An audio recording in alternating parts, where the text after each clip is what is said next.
नजाकत वो था नित्य संगीत में यो ये ज्ञानी राही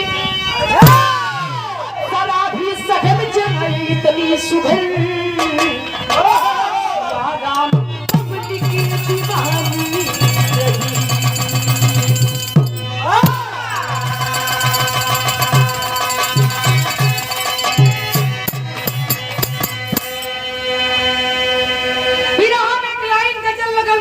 कवन गजल तनी आ जा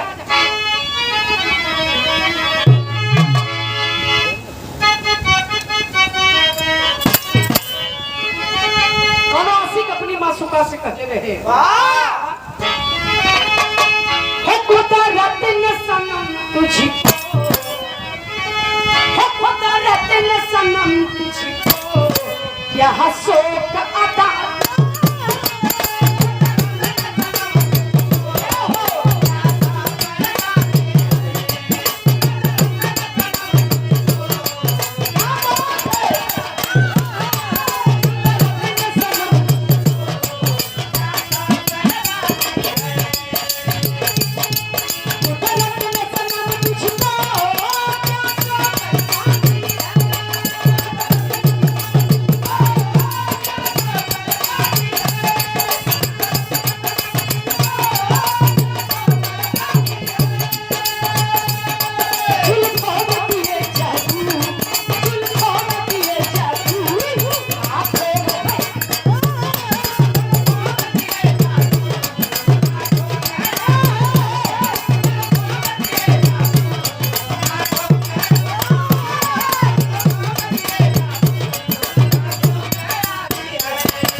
सबके जीवन में एक समय आवाला उस समय कैसा ना मास्टर आजा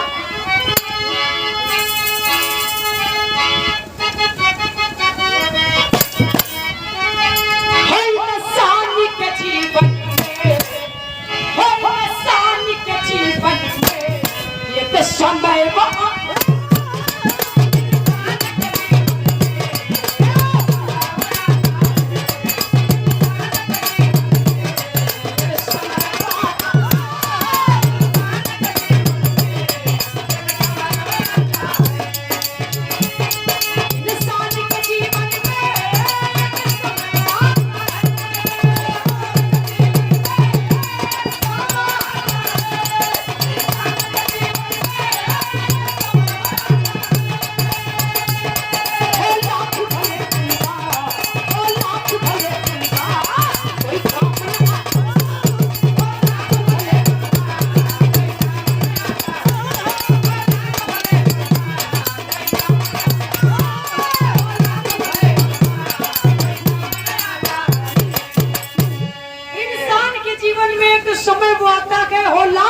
कुनबा कोई काम नहीं आता है।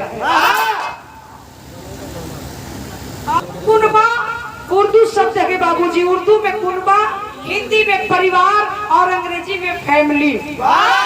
लाख भले कुनबा कोई काम नहीं आता है, इंसान के जीवन में एक समय आता है। लेकिन अब यही से कहानी शुरू हो गई हमारे पार समय। मास्टर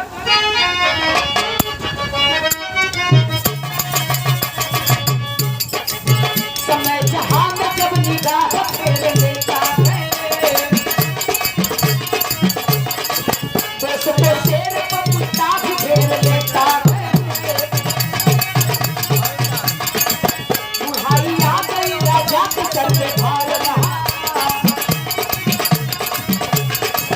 प्रजा तो कुश्ती का मैदान में परिवार रहा। तुम भूलवाने खातिर जलसा ये करवाए हैं, गुरु महाराज के दरबार में बुलाए हैं।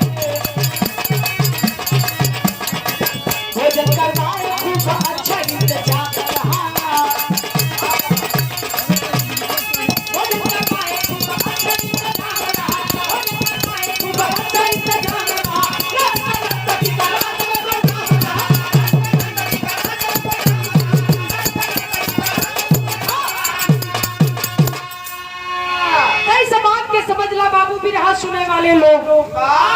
राजा रणजीत का 70 वर्ष का उम्र हो गई, चौथा पर आ गए। उदास समूह प्रजा कलश की राजा आपको उदासी देख ना जाता, एक जलसे का आयोजन करवा दीजिए, मन बहल जाएगा। तो राजा रणजीत को प्रजा की बात पसंद आ गई। राजा वही होता है जिसे प्रजा की बात पसंद आ जाए और बात मान जाए राजा प्रजा की। इन्हों की प्रजा कहती है कुछ राजा करे कुछ तब बात न बने। उस देश का दुर्भाग्य है जिस देश का राजा अपने प्रजा की बात न मानता हो, उस देश का दुर्भाग्य होता है। राजा रणजीत को प्रजा की बात पसंद आ गई। राजा रणजीत ने भव्य जलसे का आयोजन करवा दिया। अवगी जलसभा में नृत्य संगीत का दंगल भी करवा दे। राजा रणजीत के राज में रखे वाली एक राधिका नाम की नर्तकी बड़ी सुंदर है। जितना सुंदर वो गावे उसे सुंदर नाचे, उतना सुंदर भगवानों के बना दे। राजा वही जलसभा में राधिका नर्तकी के नाच गाना का प्रोग्राम भी करवा दे। यार राजा रणजीत जब मंच लगवा दे अपने दरबार में, वो महफिल में राधिका नर्तकी सुरहो सिंगार बतीसो अभरण कई के मंच लगल जैसे आज यहाँ तुमको वयन का नीतू राज के अमरजीत चौहान का वही तरह राजा के वो जलसा में राधिका नर्तकी का मंच लगल है। सुरहो सिंगार बतीसो अभरण कई के ए वीरेंद्र जब वो मंच की ओर चढ़ल नहीं बढ़ावा के भैया कम हो गल। जब मंच की ओर चढ़ल ओकरे पैर का पायल कैसे बजत रहे, ओकरे पैर का पायल बजते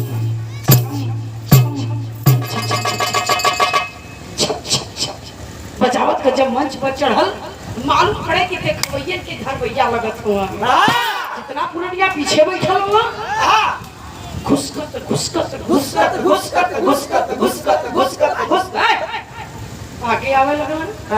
चश्मा उस्मा लगौले हुआ तो ओके चश्मा तो उतार के पूछत हुआ, तब वो ना लौकत चश्मा फेंक के अखिया फाड़ फाड़ ताकत हुआ।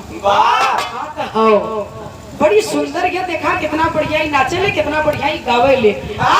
कला देखा जाई घरे न जाए जाई, जे जाए वाला रहलो घूम पड़ल। अब बैठ के लो इधर जैसे आप लोग बैठल बानी आसन मार के, यही तरह राधिका नर्तकी के नाच गाना गाने में बदे लोग आसन मार के बैठ गइलन। राधिका नर्तकी गावे नाचे शुरू कइलस। बिरहा में लाइन दर्ज लगल मास्टर।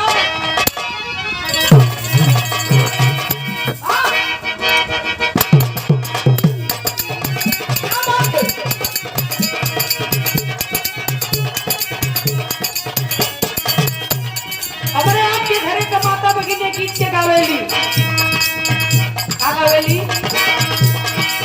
बोले हरी बसवरी आले सुगना, बोले हरी बसवरी आले सुगना, बोले हरी बसवरी आले सुगना। लेकिन क्या करेंगे, पहले के जमाना में मोबाइल ना रहे भैया, मर्दे मेहरारू को भेंट कैसे हो, कहाँ हो, दद्दा बैठल हो। आओ बाबू, अब हमारी फर्ज इतना है कि आपसे कही, लेकिन एक कलाकार भैया के नाते कलाकार हर फन मौला होला। पहले के जमाना में मर्दे मेहरारू को भेंट मोबाइल ना रहा तो कैसे हो। मेला में कोनो दुल्हन के दुल्हा डेट देला, भेंट करे के लेट हो गई। यहाँ दुल्हनिया सुरहो सिंगार के दुल्हा के जो हट गया, अरे हमार राजा आई है, आज राजा से भेंट होई। यह जो हट बेचारी सुरहो सिंगार ऊपर धोआ गल एकदम करिया हो गई, इन करे नहीं जो हट रोवत रोवत काजर ऊपर धोआ धोआ करिया हो गई। सही तोरे करन कर यार दुल्हा ना आइला भेंट ना भई तक कहल दुल्हनिया गुस्सा में का कहले बा, ए हो वो हरिया मारे लहवा में,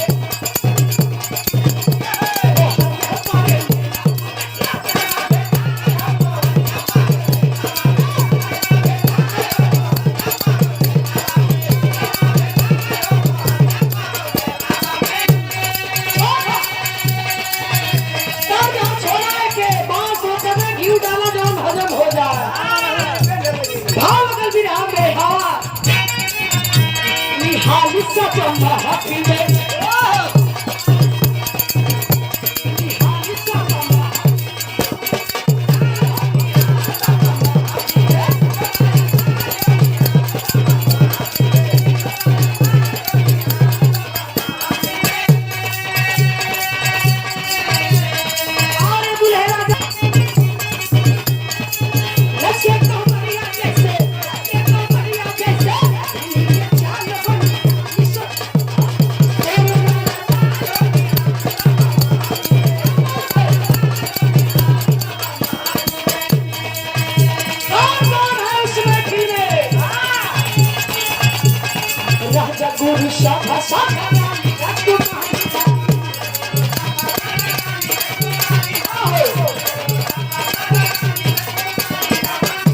ब्रह्मचारी घोर तपस्वी बैठ गई नाच देखे बदे। यार नाच शुरू हो गई। अधिका नर्तकी नाचे गावे शुरू कइलस। नाचते गावत नाचते गावत नाचते गावत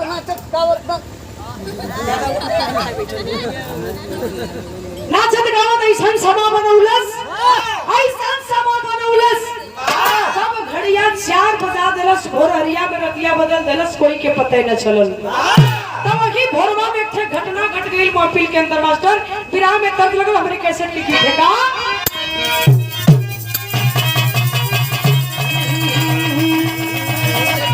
कोनो गांव में गोदना गोदे वाली आई गई। लइकवा कहता एक दाई गोदवा लेता तो छठी के दूध याद आ जात के। खलस सारा मटेरियल गठियौलस। गठिया है कि गठरी बनाए के गठरी है कपारे पर रखलस। रख के गांव-गांव में फेरी डाले लगल। आई है बतिया कहे वीरेंद्र का ऐसे हुरका हाथ लगी वीरेंद्र पर। काम करे बिगारी लेकिन हाथ काहे बिगारी। अरे भाई आजा तू तो कलाकार हुआ। कलाकार काहे को झंगे जकरे हाथे हुनर अपार। आप कलाकार हैं। धर्मेंद्र यादव राय और रायपुर से बड़े भैया धर्मेंद्र यादव जी 101 रुपया पुरस्कार आपकी तरफ से सादर प्रणाम। आप सब लोगों के नमन हो। तो गोदना गोदे वाली यह बात सबसे कहे मास्टर का कहे।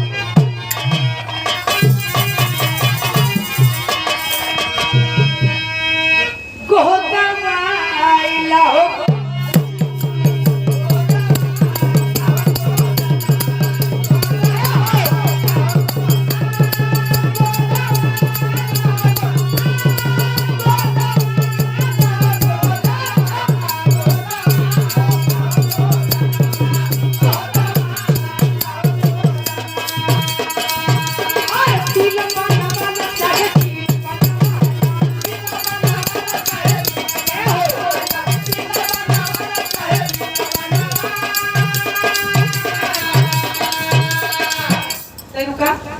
आप भाईजान का कला है सलीम मियां।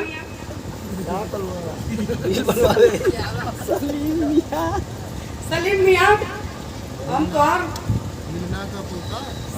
जवन कह दिया मौके का नहीं तो काट लेती नो। भाई छोड़ दे आप तो जिले में यहां से घर है भाग जाइए। सलीम मियां भाईजान अस्सलाम वालेकुम। सलाम वालेकुम। देखा हम कहती कुछ आई बैठल वर नीचे ऊपर ले करिया ना पूरा भीतर ले करिया हो। तू कैसे डाले भीतर ले करिया है। रात दिन संगवा हुआ नहात हुआ खात हुआ वही में सूतत हुआ वही में कुछ करत हुआ। कैसे वही बाकी रखी तोर काम करिया। देखा हम जौन कर दी वही के कहा ना तो ठीक ना पड़ी। हाँ। अरे दिल बनवाला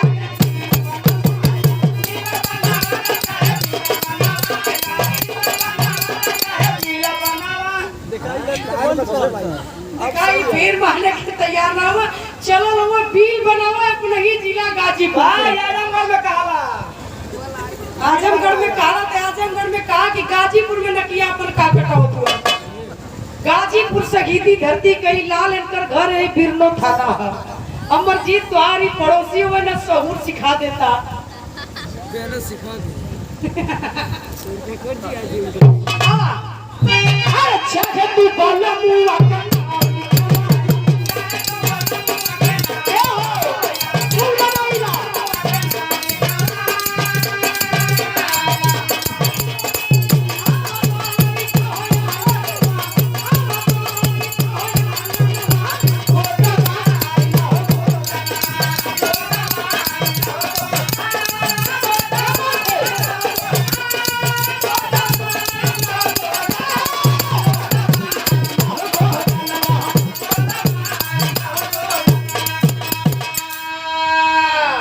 बैठल हुआ लोग यार 4 बजे भोर में महफिल के अंदर राधिका नर्तकी गावत नाचत ये घटना घट गई। घटना घटे मास्टरवा नाचत नीर खलन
पानी में सोचा लगल कि रात भर का मेहनत पर हमार पानी फेर देवल चाहत था।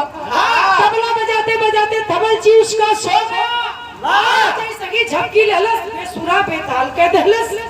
सोचे लगल कि बाप रे बाप रात भर मेहनत के महफिल बनाए के सजाए के रखले हिला मेहनत के ले हिला और 1 मिनट में हमार तबल जी हमार कुल मेहनत पर पानी फेर देवल चाहत था। काहे न एक लाइन गाय के तवज्जी के जगा दे यहाँ पर बात बना ले यहू तो मर्यादा है बचा ले। भाई नामी तवज्जी हो यहू का मान सम्मान बच जा। राधिका नर्तकी भरे महफिल में एक लाइन बदल करके गा देती है अपने तवज्जी के लिए। यही लाइन यहाँ पर भूचाल लागल महफिल में। तरीके नहीं लगाओ मास्टर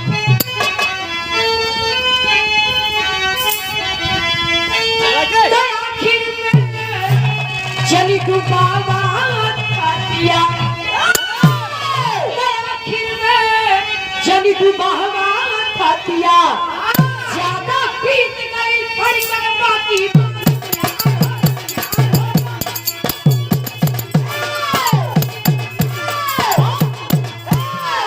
आखिर में चली डुबावा खातिया ज्यादा पीत गई थोड़ी का बाकी बारतिया।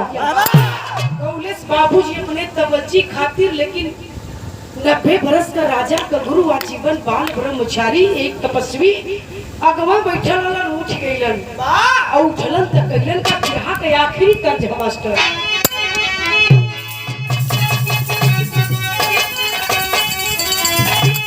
तो लेकिन का दुल्हा कमाए जात रहलन वीरेंद्र तो लेकिन दुआर छेद के खड़ी हो गई। अरे राजा हो राजा हो राजा करी ना कि देखा ऊपर ले करिया ना वो परिचय दे देना बाजा के इतनी चिंता है कि कब बजी हो कब बजी हो अली दुल्हनिया कलश के राजा हो राजा तक तो कब बजेगा बाजा हो राजा। यही से बतौली आप लोगन के कि ऊपर लेना भीतर ले बाजा बज गए भाई और बाजा घरे तोरे बज गई चिंता मत करा। ऐसा ना जोने की कोनो चीज ताला में बंद करे वाली ना हो तो सामने बजाते नहीं जाओ। हाँ तो बजाओ तो हमारे समाज के बीच में तो तोर मेरा भी घरे अकेला है पता नहीं गाँव भर बाजा बजाओ था ये राजा जात हुआ कमाए कलम की का करी ना जाई का कलश की नहीं जा हम मने ना करथेला लेकिन पूर्व की दिशा में मत जाइए। वाह हमारे हाफत बा कहत बा दुल्हा कलम कतु तो जइबा ना करी दुल्हनिया कलश की नहीं जा लेकिन पूर्व की दिशा में मत जाया। अगर गैया तो ठे काम करब का कहले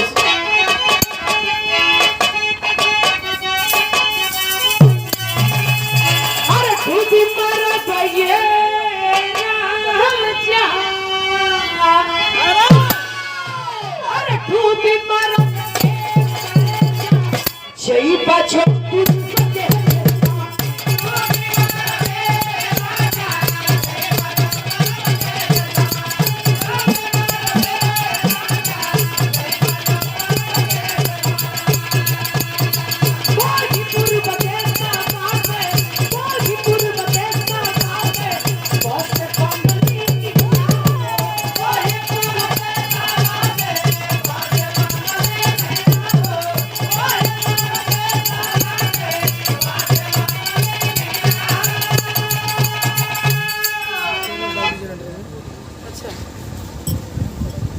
यहाँ के अच्छे मास्टर का कहले सवाल अरे बखी पूर्व देशवा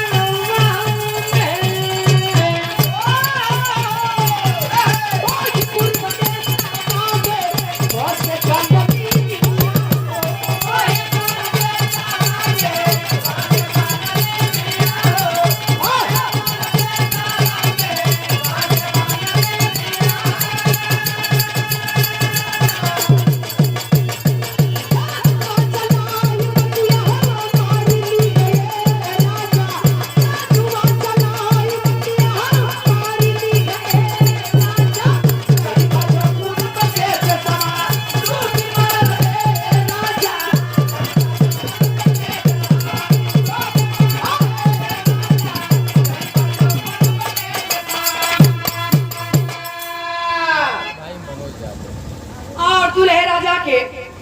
भाई गया बड़े भैया मनोज यादव जी 101 रुपए का पुरस्कार के सादर नमन आप सब लोगन के प्रणाम में छोड़ देगी थे लेकिन भाव हो आप थोड़ी से बचला तनी से गौर करिए अब एजा से भी रहा मार करवट ले अब अरे सुनता बचन उठले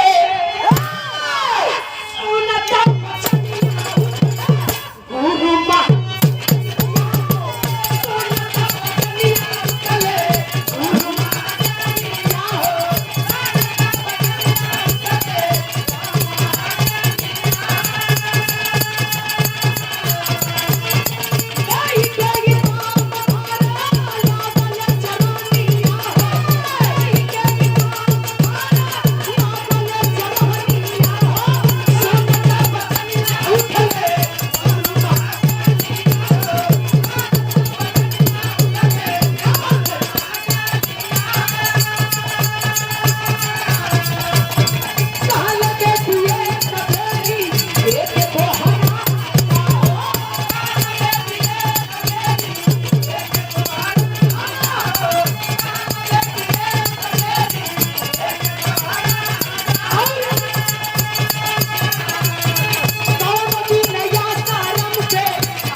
खतरा। बस एक ही हमार भी रहा, अब आप लोगन के तनी से ध्यान देवे के पड़ी बाबूजी। राजा का गुरु का अवस्था कितनी है? 90 साल का। आजीवन बाल ब्रह्मचारी, घोर तपस्वी ज्ञानी। जब राधिका नर्तकी गौरस की आखिर में जनी डुबावा थतिया ज्यादा बीत गई, छोड़कर बाकी बारतिया उठ गई लो और उठ के जाए कि राधिका नर्तकी के ऊपर नीचे आगे पीछे अगले बगले पीछे पीछे हो गाना इंद्र भाई के मालिक अजीत यादव और कान्हा इंटरप्राइज मोहर मुद्रा मनी लेला वाह वाह ले जाए कोई नाचा वाली के फूल दे दे ले ले ले ले ले ले ले ले ले ले ले फूल थतिया ले ले। हां लेकिन एक वेर खाली एक वेर राधिका नर्तकी कलश की, अरे गुरु महाराज एक बार खाए एक वेर खाली एक वेर, अरे अरे अरे अरे खाली एक बार मिला कहा कुछ नाचे वाली राधिका नर्तकी एक बार एक बार जवन गौली वाला निया दोहरा दे। बढ़िया गावत है त एक दिन हमारे आश्रम पे आके गा दे, कौन दिन खाली है डायरी खोल, कौन दिन खाली है एक दिन हमारे आश्रम पे आके गा दे। बहुत बढ़िया गाओ दी, लाइन दोहराओ, आई पैसा ले, लाइन दोहराओ, लाइनिया के दोहरा दे ले। जैसे ही गुरु महाराज कहले पर राधिका नर्तकी लाइनिया दोहरौले, आखिर में जनी डुबावा थतिया ज्यादा बीत गई, छोड़ के बाकी बारतिया यह लाइनिया दोहरौला गुरु महाराज। आ जब दोहरौले राधिका नर्तकी त का भेल, अरे तेहली राजकुमारी ओके नवलखा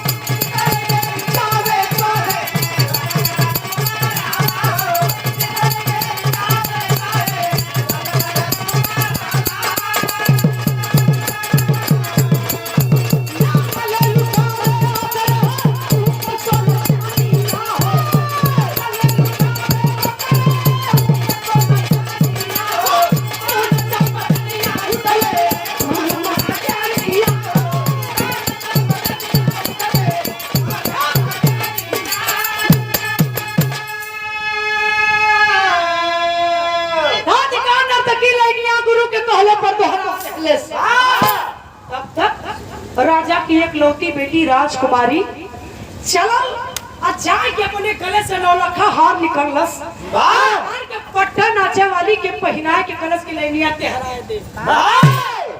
जौन गुरु महाराज का लो दोहरौली हम का दिलाया राधिका लाइन को तेहरा दे, लाइनिया तेहरा देले। तबले राजा का बेटवा राजकुमार चलम राजकोष का दौलत लेकर के, सोना चांदी हीरा मोती जवाहरात वही पानी की तरह राधिका नर्तकी पर लगल लुटावल सिंहासन पर बैठा राजा रंजीत हिल गया सब। नाचने वाली नाच बंद कर, नाच बंद कर, नाच बंद कर। कहाँ गौली हरे कहाँ गौली? एक लाइन गाय के हमरे गुरु के अपने पैर पर गिरा दे, पैसवा पुरस्कारवा दे के लाइनिया दोहरावत वो गुरु महाराज पैर में पकड़ ले रणन कर लाइनिया दोहरा दे। उनके दोहरावता कहले से जब लाइनिया दोहरल राजकुमारी हार दे देले, कलश की लाइन के तेहरा दे। जब लाइनिया राजकुमारी कहले पर तेहरुले तो राजा का बेटवा राजकुमार राजकोष से दौलत लुटावे लगल। आप कबूल हो गए राजा रणजीत, मोहब्बत से भाव मास्टर खरियन का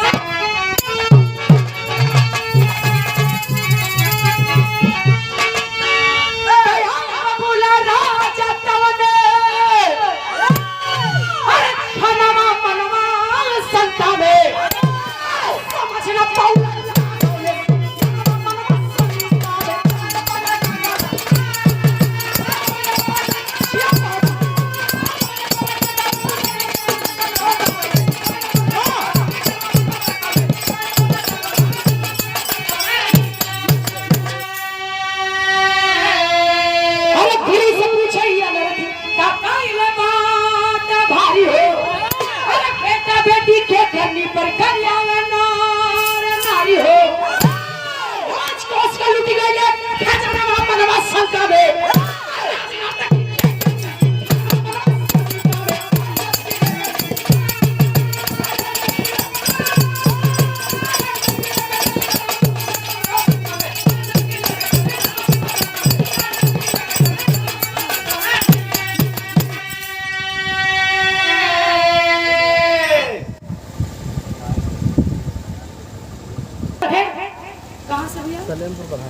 सलेमपुर बघाई की धरती से 151 रुपए का पुरस्कार आप सुने लगता है लोग करावल यही 3 बात पर हमारी विरहा मैंने बताया विरहा वो विधा है जब पूरे परिवार के साथ बैठ करके लोग आनंद ले सकते हैं कुछ लेडीज है विरहा में आजकल नहीं निकल है 2-3 धुन सीख के सोचत इनकी है विरहा नहीं नहीं नहीं वो विरहा नहीं है विरहा की राजा रंजीत क्या नाचने वाली नाच बंद कर दे नाच बंद कर दे मेरा सत्ता देश है नाच बंद कर देती है नाचने वाली नाच को है राजा साहब आपका आदेश हुआ मैंने शुरू किया है आपका आदेश मैं बंद करती हूँ लेकिन ये तो बताइए नाच क्यों बंद कराई जा रही है क्या गलती हो गई मुझसे क्या भूल हो गई राजा रणजीत ने कहा कि एक लाइन खाकर तूने मेरे 90 बरस के ब्रह्मचारी मेरे गुरु को अपने पैर पर गिरा दिया मेरे दौलत को लूट लिया मेरी बेटी के गले से नौला का हार लूट लिया आखिर गाई क्या है क्या खाकर तूने इतना सब लूटा है उसका मतलब बता दे आखिर उस गीत में ऐसा क्या राज है बड़ी एक नाचने वाली राधिका नर्तकी याद रखना राजा साहब कभी किसी कलाकार का तिरस्कार मत करना सवाल उसका मतलब बताने का तो मेरे गुरु का आदेश नहीं है नहीं बताती मैं आपको मैं जा रही हूँ आपके महफिल से अगर इतना ही जानना जरूरी है तो अपने गुरु महाराज से पूछ लीजिए जो मेरे पैर पर आकर गिर पड़े लाइन को दोहरवाए बता देंगे आपको कि उस गीत में उन्हें क्या मिला जिसने जो पुरस्कार दिया मैंने सहर्ष स्वीकार किया मैंने जबरन किसी से पुरस्कार नहीं लिया है इंसान मत लगाइए मैं जा रही हूँ आपके महफिल से और लौट कर नहीं आऊंगी कभी चली गई राधिका नर्तकी राजा रणजीत के दरबार से अब राजा रणजीत सोचने लगना कि ये गुरुजी सुबह शाम दोनों टाइम पैर धो के चढ़ामित बनाए के पी ला अपनी मर्यादा का ख्याल ना किया तो कम से कम हमारी मर्यादा का ख्याल के लिए होता नाचे वाली के पैर पकड़ लेना मर्दवा तोरे शर्म ना लगल नाक कटा जला महफिल में कोई के मुंह दिखावे लायक राज में ना रही आपने मेरी गर्दन को झुका दिया मेरी मर्यादा को लूट लिया क्यों क्यों क्यों गुरु महाराज क्यों का प्रश्नवाचक चिन्ह लगा दिए राजा रणजीत नाचे वाली राधिका नर्तकी चल गई है राजा पूछो तुम अपने गुरु महाराज से अब गुरु महाराज की अवस्था 90 साल कलन किए राजा ना मनवा सुनल चाहत हुआ कि वो नाचे वाली का पैर काहे पकड़ ली करण की बिल्कुल अभी इसी वक्त आपको बताना पड़ेगा राजा का गुरु बतावे शुरू केला आंख से आंस चले लगल उनके तुमने तनी आल्हा लगाओ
प्रयास चले लगल। बहुत बड़े किए राजा, 90 साल की उम्र हो गई। जिंदगी भर जंगल में राम राम केली, मेहरारू से कबो छुआई ना भइल।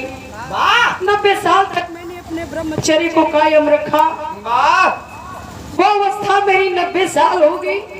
जीवन का पहली भूल कैली, जीवन का पहली भूल हम तब कैली राजा कि आए कि तोरे महफिल में बैठ के नाच देखे लगली। जीवन का पहली भूल हमरे। और दूसरी भूल हम तब कैली राजा कि वही नाचे वाली पर मोहित हो गई। ओकरे सुंदरता के देख के हम भुला गेली कि हम 90 बरस का तपस्वी हिलाई नाचे वाली है। वही के सुंदरता पर मोहित हो गई, ओकरे गीत संगीत पर मोहित हो गई। अब भुला गेली कि 90 बरस का तपस्वी हिला, 90 बरस का तपस्या यहाँ तक कि टूटे के कागार पर पहुँच गई। हमार 90 बरस का तपस्या व्यर्थ हो जात पल भर के सुख के लिए। लेकिन बाहरी नाचे वाली राधिका नर्तकी हमार 90 बरस का तपस्या बचा देलस राजा। जब गौलेस की आखिर में जनी डुबावा थतिया, ज्यादा बीत गई थुड़का बाकी बारतिया। समझ गई कि हमार 90 बरस जब हम अपने आप के बचाए के संभाल के संजोए के सजाए के रख ले ली, तो आखिरी में चलत के 2-4 साल 5 साल का और मेहमान ओकरे बाद परलोक सुधार जाओ। इन 90 बरस का तपस्या व्यर्थ न जाई। हम स्वर्ग में स्थान मिली, मोक्ष मिल जाई, या तो आवागमन से छुट्टी मिल जाई, नर्क से छुटकारा मिल जाई। लेकिन नाचे वाली है बचा देले समय। जब गौलेस की आखिर में जने डुबावा थतिया तब समझ गई पल भर के सुख के लिए 90 बरस का तपस्या हमार व्यर्थ हो जाए। नाचने वाली ने मेरी 90 बरस की तपस्या को बचा लिया, मेरे ब्रह्मचर्य को बचा लिया। ये तुम्हारी नजर में नाचने वाली होगी राजा, लेकिन मेरी नजर में एक विद्वान। यह कही के कल की अब जातिला चेतावत है कि गुरु महाराज यहाँ का करे चलीला, ये तुहार जगह ना है। तुहार असली जगह वह है जहाँ 90 साल राम राम कैला लाई है जातिला। अब जिंदगी में लौट के जब ले जिये तोरे और ताकब ना पलट के। बहुत ऊंची बात बताए गेलू नाचे वाली हमके। यही से लेनिया के तोहरौली ओकर पैर पकड़ लेली तो बड़ी विद्वान है, बड़ा बढ़िया गावत है। एक दिन आए के हमारे आश्रम पे गा दी है, हमार गलती और ना गलती है लाई है जातिला।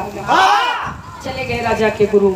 राजा का गुरु तो चल गए महफिल से। अब राजा अपने पिटियावा से पूछत हुआ जौन 9 लाख हार दिले रल पुरस्कार में।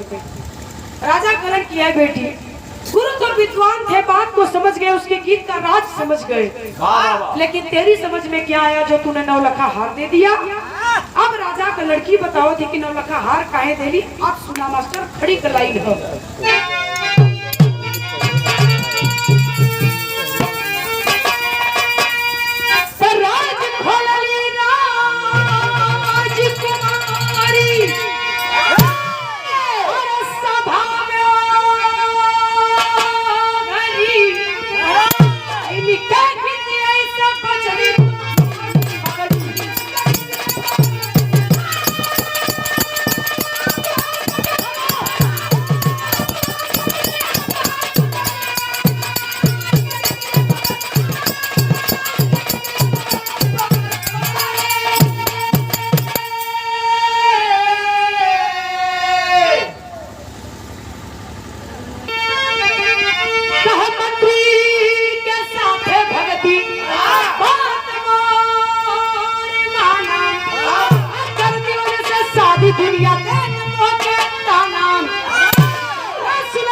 की बेटी एक लौकी राजकुमारी गले से 9 लाख हार दे दिली। बाबूजी तो के खल गए, लेकिन ई त जान जा के काहे देली।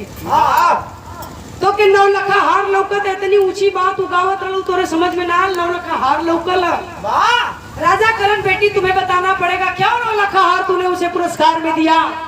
तब राजा का लड़किया कलश की बाप हुआ ना, इस महफिल में जितने लोग बैठे हैं बाबूजी किसी बेटी या बेटे के बाप बैठे होंगे, जरूर ना बेटे बेटी हुई तो बेटा वाला होगा, लेकिन जरूर औलाद के बेटी या बेटे के पिता बैठे हुए इस महफिल में मैं सवाल करना चाहती हूँ आपसे, क्या एक बेटी अपने बाप से सवाल कर सकती है या नहीं? बोल बड़ी राजा की बेटी, पिताजी एक बस मुझे एक सवाल का जवाब दे दीजिए कि मेरी उम्र कितनी हुई?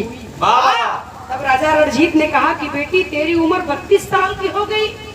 तब राजा का लड़किया कलश की हमार सदिया याजले काहे ना कहिला, सदिया ना करत हुआ बाबूजी, एक ठे गलती कह बैठा नीला हम। राजा कहला गलती कैसन गलती?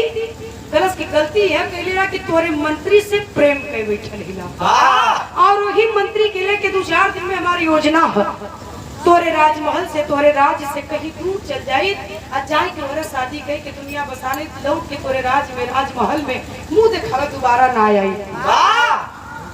लेकिन वो नाचे वाली बतौलस की आखिर में जन डुबावा खतिया, ज्यादा बीत गई थोड़ी काय बात की बारतिया। हमारे समझ में बात आ गई, बड़ी ऊंची बात बता देलस कि जब 32 साल इंतजार कर लेली तो साल 2 साल 6 महीना में मेरे बाप की जब हमारे ख्याल है कि लड़कियां शादी करे लायक हो गई हमार, तो हमार बिहवा करबा तो कोनो राजा महाराजा से करबा, काय मंत्री के चक्कर में फालतू हम पड़ल हिला। बाप करिए तो राजा महाराजा से करिए, मंत्री से कह के करब कर। ए लिए हमारी इरादा बदल गल, नाचे वाली इरादा बदल देहलेस। आखिर में जनी डुबावा खतिया।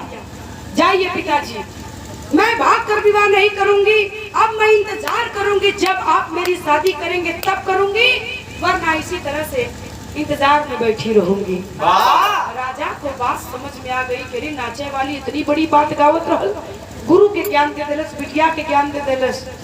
कलश की ए बाबूजी एक बात और बता दा, इतनी बड़ी मर्यादा तो हार बचा देलस, तो अके 9 लाख हार लौकत हाओ, हाय धुन हार कैले हुआ। 9 लाख हार का छोड़ा, इतनी बड़ी मर्यादा बच गई, सोचा एक विषय में सोचा। अब राजा अपनी बेटवा से पूछत हुआ कि तू राजकोष का दौलत लुटौले हो, तोरे समझ में कायर तब लइकवा कल छाती ठोक के की जितना हमारा समझ में आयल बात चैलेंज कोई के समझ में ना आयल होई। राजा कल तनी बताओ था, पर सुना का बतौलस राजकुमारी हम बंगाली बाबू यो जनवा, अरे हत्या तोहरी कई के बनती हो जनवा, लोभ में मचल गए रे हमारी लारी, क्या कितनी ऐसा बचली तोहार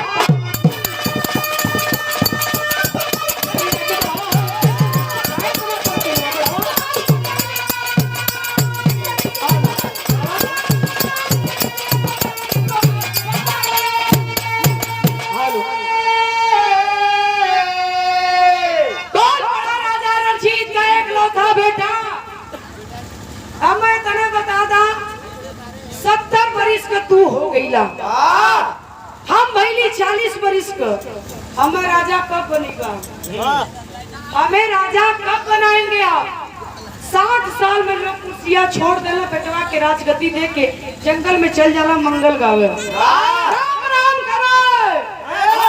70 साल तक बोला मर्दा तोरे शर्म ना लगत हिया, लाज ना लगत हिया, चाचा देख के मर जाता।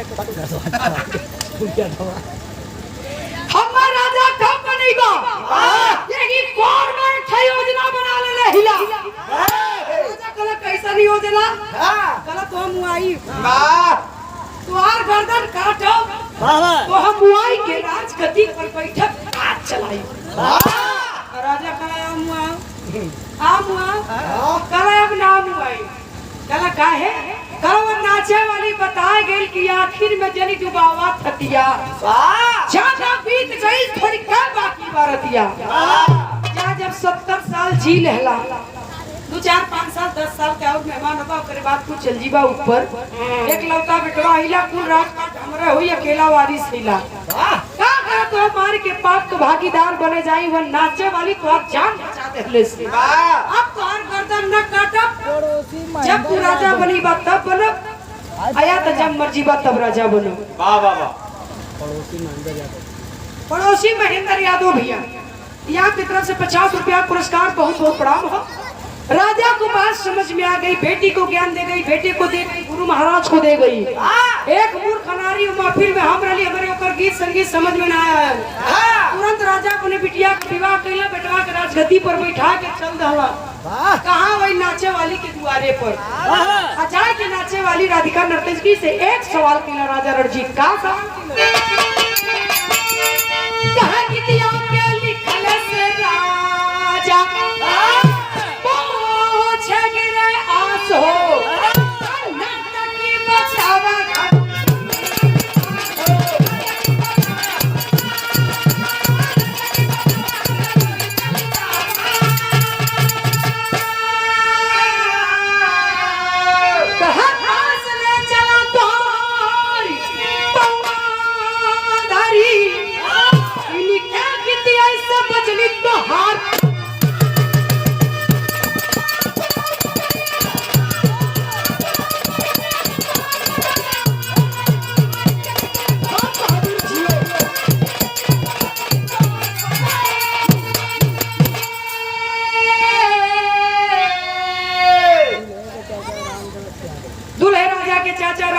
यादव जी 100 रुपया पुरस्कार करने में तोरे कब बोल की जाओ हमारे में क्या आप काहे परेशान होगा। आप परेशान मत हुआ, जिला जीत भैया।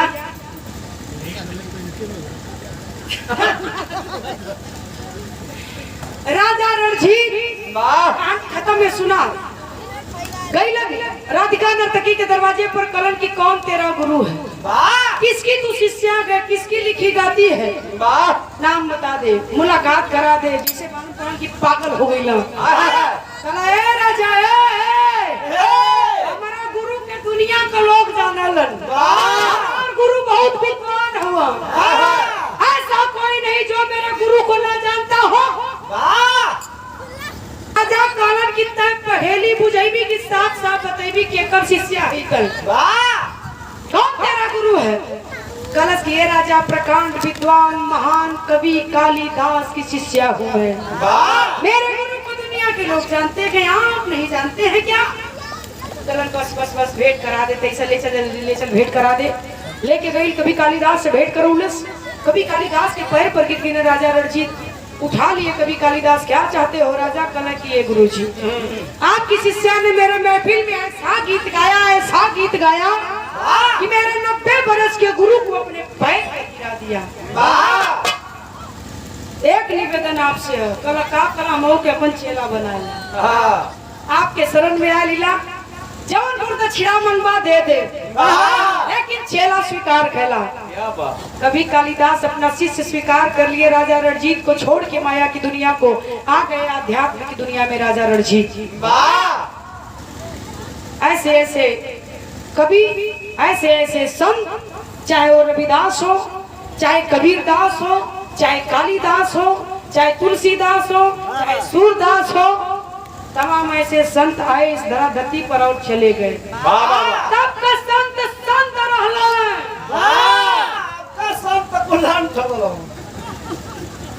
यही इस आदमी की क्वालिटी है, आधा कहता है आधा घोट जाता है। तो ये रही कहानी। ये मैंने कहा कि बाबूजी की संगीत वो बिता गए, प्रेम से सुनेंगे जरूर कुछ न कुछ आपको मिलेगा। कहानी खत्म, खानदान का बच्चे। गुरु बिहारी गुरु रमन ऐसे थे इसी वतन में, अरे श्यामा सीताराम भारत जी विश्वनाथ के मन में लगा।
101 रुपया का पुरस्कार